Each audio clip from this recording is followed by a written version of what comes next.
One thing I can assure you that the face of the Maple Leaf hockey team come opening game in October will be different than it is right now.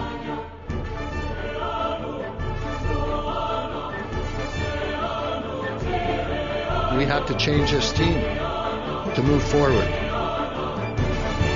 And believe me, we intend to move forward.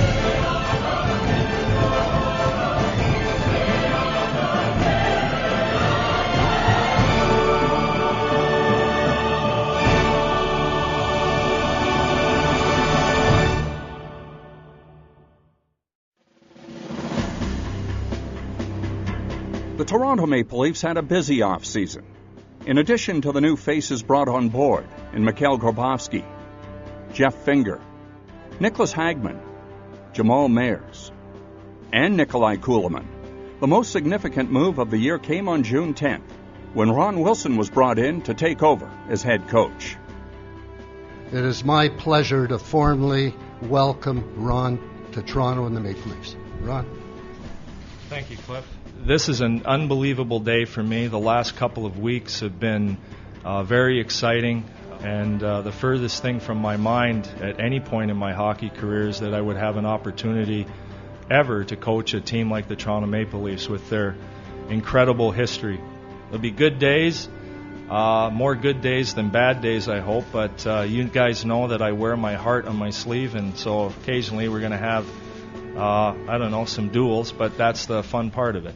I'm excited. I think, we're obviously going to pay a lot of attention to D-zone coverage and learning a new system. So hopefully we can all get on the same page early because, it's key to get off to a good start. And, not many people are giving us a chance. But if we get off to a good start, you never know. There's a lot of, new faces and things around here. And I think the next few weeks will be a good chance for people to sort of get to know each other on and off the ice and see how things shake out.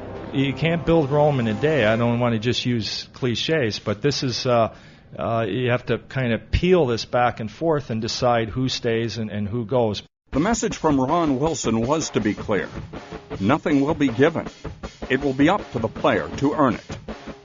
His experience of molding younger players and maximizing a player's return were seen as a great fit for a team starting the rebuilding process.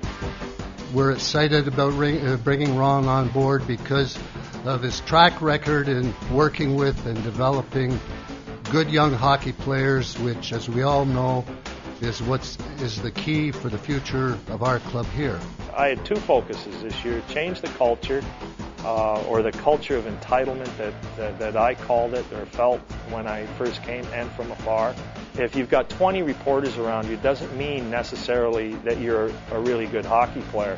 That was number one. And number two was obviously to take the young players, and for the most part, that's what Cliff wanted to do. When Cliff was the general manager, we're going to give these young guys an opportunity, and your job as a coach is to make them better hockey players.